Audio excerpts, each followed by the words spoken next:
Welcome to the deep dive. We are taking a stack of research from really specific production notes to some dense film theory and distilling it all down for you. And today, we are immersing ourselves in one of the most successful and, let's face it, charming French films of the 21st century. Yeah. The 2001 phenomenon, Amélie. Or Le Fabuleux Destin d'Amélie Poulain for the purists. Exactly. But it's the ultimate comfort movie, right? But we're not here just for the charm. Our mission is to use this very intimate film as a kind of case study. Okay. We want to show how the very specific small choices made in its production, what we're calling the micro magic, actually laid the groundwork for these huge shifts in what's called hypermodern cinema. Right, and that's the tension we need to explore because our sources are just operating on totally different scales. On one hand, we have details on camera lenses, color palette. Super specific stuff. And on the other, we've got dense academic texts on market saturation, exploding budgets, and what's the term? Imogen multiplicità. Imogen multiplicità, yes. We'll get into it. So we need to bridge that gap. Let's start with the micro. And you really can't talk about Amélie without the music, that soundscape. Oh, absolutely. The score from Jan Tiersen is basically the film's identity. But it almost didn't happen. Really? Yeah, it was a beautiful accident. The director, Jean-Pierre Jeunet, had already planned on hiring a very established composer, Michael Nyman. Okay, a big name. A huge name. But then a production assistant played him some of Tiersen's existing music, you know, his accordion and piano stuff. And Jeunet was just captivated. He said it was the perfect mix of avant-garde and traditional French bal musette. He immediately bought Tiersen's entire catalog? A whole thing on the spot. Wow. I think everyone remembers hearing La Valse d'Amélie for the first time. It is the film. It sounds nostalgic and completely new at the same time. To think that was a last-minute find is just wild. And that blend paid off, I mean, commercially in a gigantic way. Yeah. Worldwide sales for the soundtrack hit 1.5 million units. For an instrumental score, that's phenomenal. It's huge. It went 3x platinum in France, platinum across Canada and Europe. It became its own global entity. And it wasn't just Tiersen, right? The soundtrack was more diverse. That's a good point. It also had these older tracks like Alboli's Guilty and Si tu n'étais pas là by Frayel. It all worked together to build this auditory dream world. So that's the sound. What about the visuals? That world he built. Just as meticulous, the cinematographer Bruno Delbanel was heavily influenced by a Brazilian painter, Juarez Machado. I don't know his work. What's it like? Think intensely saturated colors, really warm palettes, and exaggerated contrasts.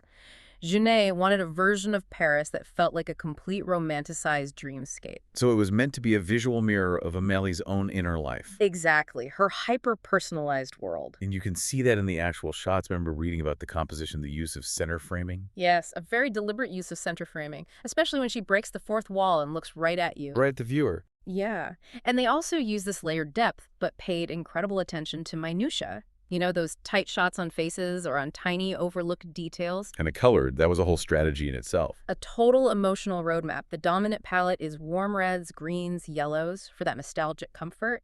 But then blue is introduced very selectively. To what end? To really punctuate moments of emotional depth or loneliness, vulnerability. It's used to create a stark contrast. So all of this, the music, the visuals, the color, it's all so specific and intimate. Which brings us to the paradox you mentioned. Right. If hypercinema is all about giant budgets, technical excess, and these 3-hour blockbusters, how does a small, whimsical film like Amélie not just survive, but become this global hyper hit? And this is where we have to pivot hard to the macro. Because creating something so specialized, so unique, like Amélie's aesthetic, that's actually the most sophisticated commercial move you can make in the hypermodern era. How so? Because this whole era is defined by market dominance, technical excess, and a fracturing of the old rules. The classic narrative, monolinear, unambiguous, strict genres, that's out. We're moving toward this idea of Imogen multiplicità. Okay, you have to unpack that term for us. It sounds like academic shorthand for, I don't know, complicated stories. It's not so much messy as it is hybrid, plural. It means a film doesn't have to pick one lane. It can combine complex structures, mix tones freely. And Amélie does that. Perfectly. It's a great early example. It blends this sort of gritty, contemporary Paris with a complete fairy tale whimsy. It shatters genre boundaries. And this complexity is driven by, well, by money. We're talking about massive shifts in marketing dollars, aren't we? Massive is an understatement. Advertising budgets just exploded. In 1985, the average U.S. film marketing budget was about $6.5 million. Yep. By 2003, that number had jumped to $39 million. Average. Wow. So in some cases, marketing is costing more than half the production budget. In extreme cases, yes. And that economic pressure means a film has to be an instant mega event. It concentrates all the success into the first few weeks. Which means things become obsolete much faster. Exactly. And to get that instant recognition, the star system becomes a purely commercial tool. What do you mean by that?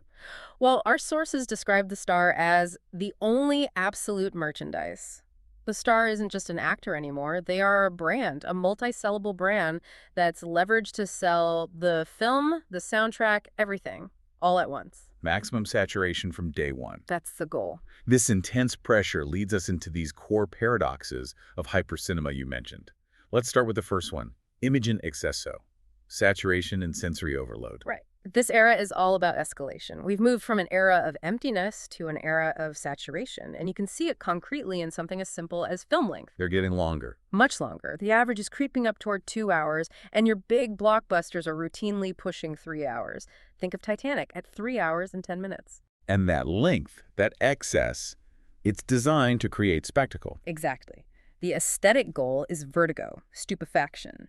It's about using these infernal rhythms, explosions of high-fidelity sound, and advanced special effects to overwhelm you. Digitalization is the key here. It lets you create these impossible, fantastical universes. Like The Matrix Reloaded or Lord of the Rings. The perfect examples. So that's the massive scale. But the second paradox is the complete flip side of that, cineo, the focus on the hyper-individual. Yes. And if we connect this back to Amélie, you see the film world shifting away from these grand societal myths and zooming in on the microscopic universe of individualities. So personal psychology, anxiety. Hedonism, yeah. The entire premise of Amélie, this internal world where she finds joy in these small, specific acts of kindness, that's the perfect encapsulation of this shift to the individual's subjective experience. And when you mentioned how Junet used center framing, putting her face right in the middle of the screen, he was literally using the camera to center the hyper-individual. Precisely. And this focus also broke the old rules about how bodies and ages are shown on screen. How so? Well, suddenly, cinema is addressing and dignifying every age group. You have films like The Bridges of Madison County or Something's Gotta Give, showing seniors experiencing love, sexuality, complex lives. And it's not just age. Actors started embracing physical extremes. Right.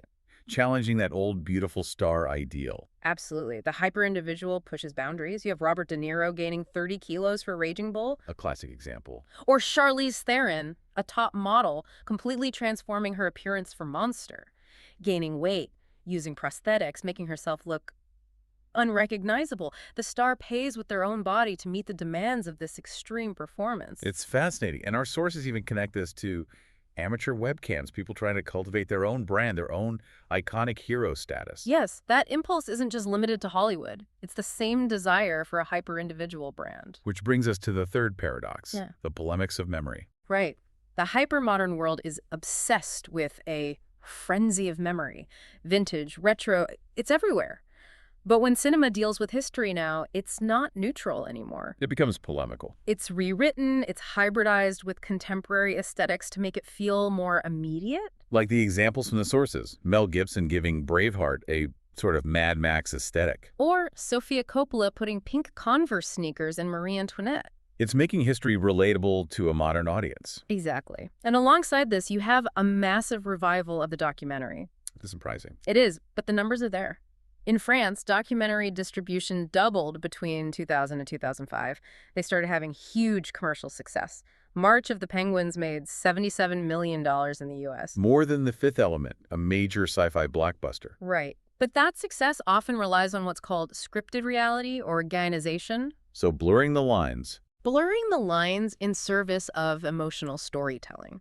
Whether it's giving penguins human emotions and narratives, like in March of the Penguins, or having real people reenact events for the camera, the goal is to guide the spectator's feelings. So let's bring it all back together. What this deep dive seems to have revealed is how a film like Amélie, so charming, so small, so focused on individual acts of kindness, can exist and thrive within this huge cinematic framework defined by technological excess and hyperconsumption. And that's the core takeaway. The technical creativity of this new era, the special lenses, the digital effects, the curated sound, it's not an end in itself. In commercial film, at least, that ingenuity always serves the narrative. And the emotional experience of the audience. Crucially, yes, it's all designed to enrich our perceptual experience, not just to create abstract, distant art. So it's high-tech filmmaking designed to make us feel more. Exactly, and that leaves us with a final thought for you to chew on. If this hyper-modern age is defined by Imogen Multiple J. and the hyper-individual, where the star is the ultimate commercial brand, consider this. The desire to become a star today, whether that's through a blockbuster movie or even just an amateur webcam trying to build that iconic hero status, is that pursuit of a highly curated, highly marketable identity, less about performance and more about fulfilling a mass commercial fantasy that cinema itself invented and then sold to all of us. Subscribe, share, like, comment. Thank you for watching.